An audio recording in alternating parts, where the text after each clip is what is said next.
Eli the Halo Guy. Eli the Halo Guy. Tips, tricks, tips, tricks, tips, tricks. Eli the Halo Guy. Opponent has now respawned. He's gonna spawn his teammates there. Probably elbow here in a sec. But Bottom it's tower just spawn. fine. I stuck one. Oh my god. Eli the Halo Guy. Under.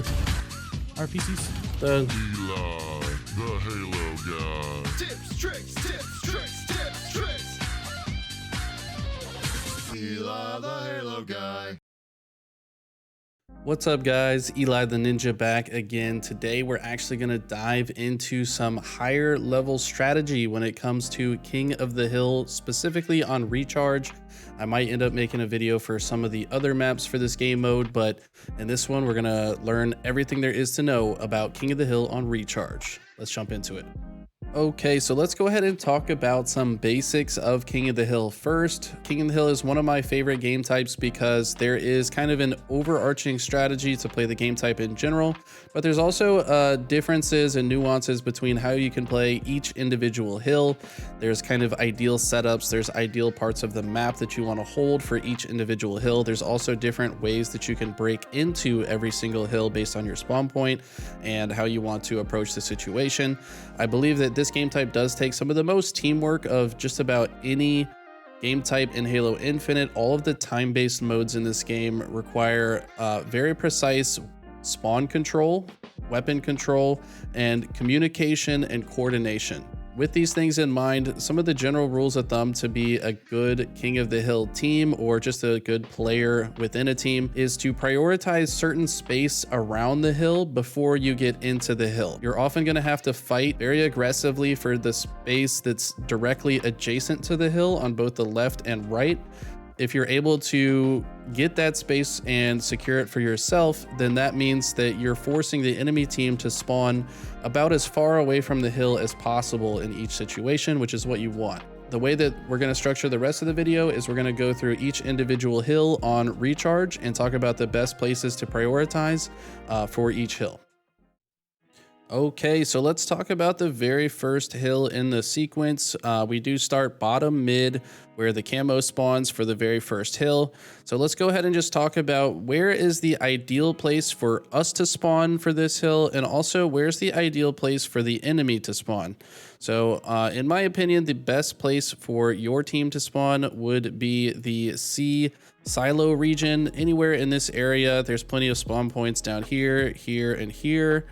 If we're able to lock this position down, we have the easiest access point to the hill on the entire map, and it's very easy to kill enemies that might be in the hill already. Once we have this space, we want to think, okay, where do we want the enemy to spawn?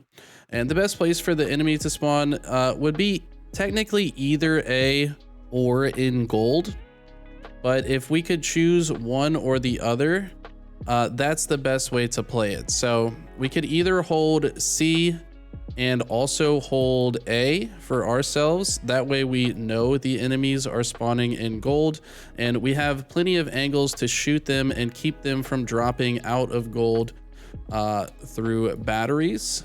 You just have to watch the bat ledge, these doors here, and also needles to gatekeep them from getting out of gold. Now, alternatively, we could also just hold C and gold.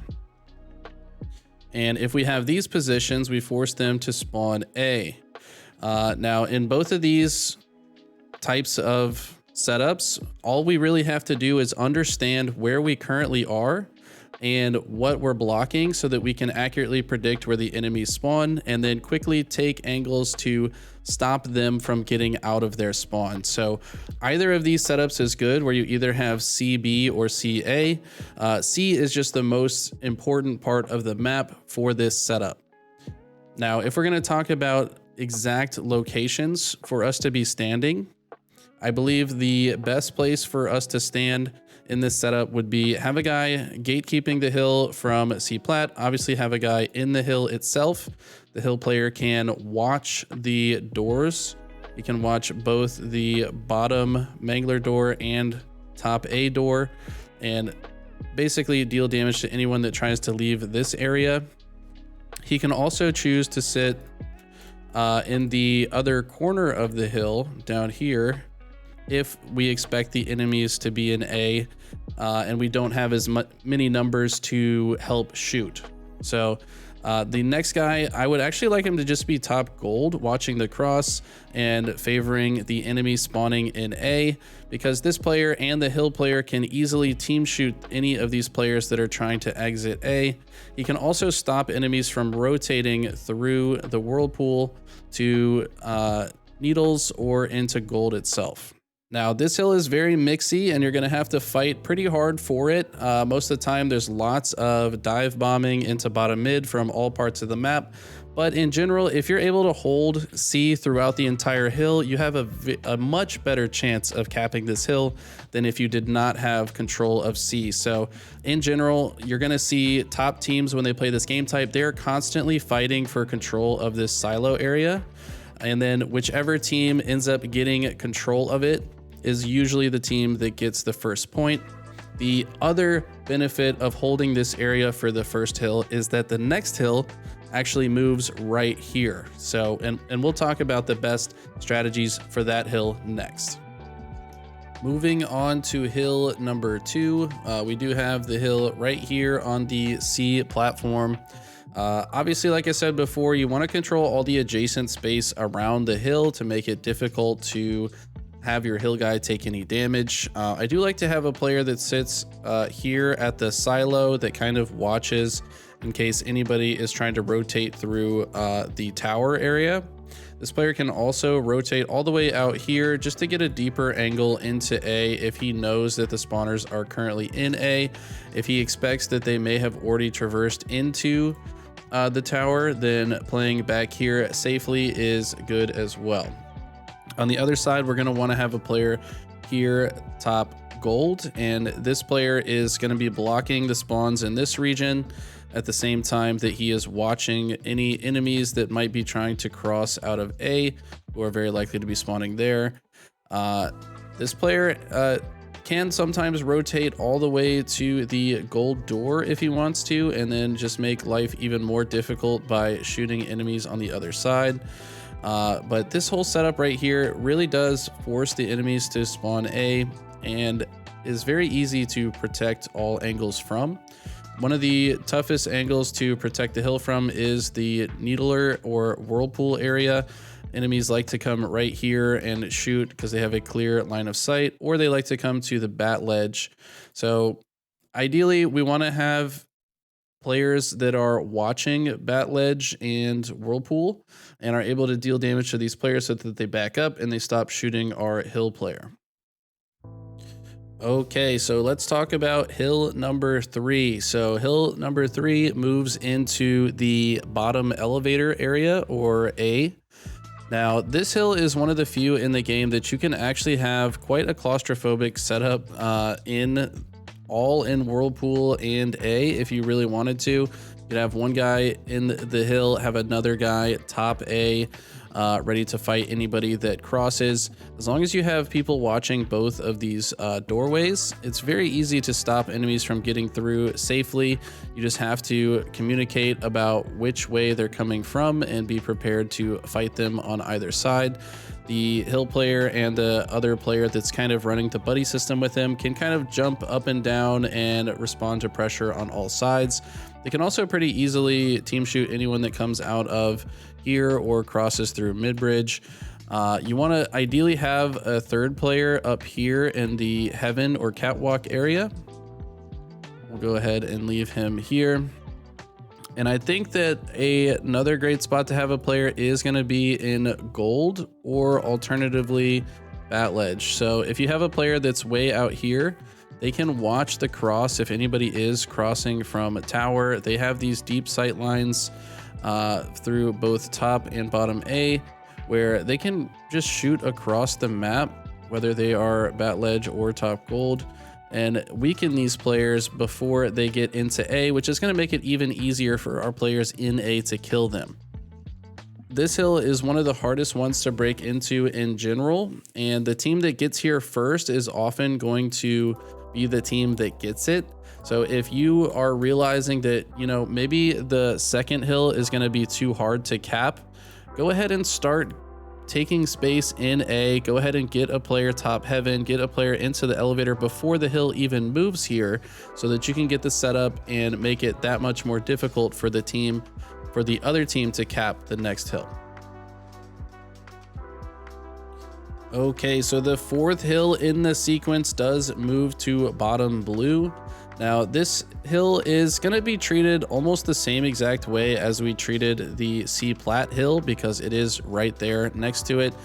You do want to have players that are controlling the C area. It's beneficial to have a player above the hill on C silo, where they can watch into the tower area. They can respond to any pressure that happens to be coming in from the A side.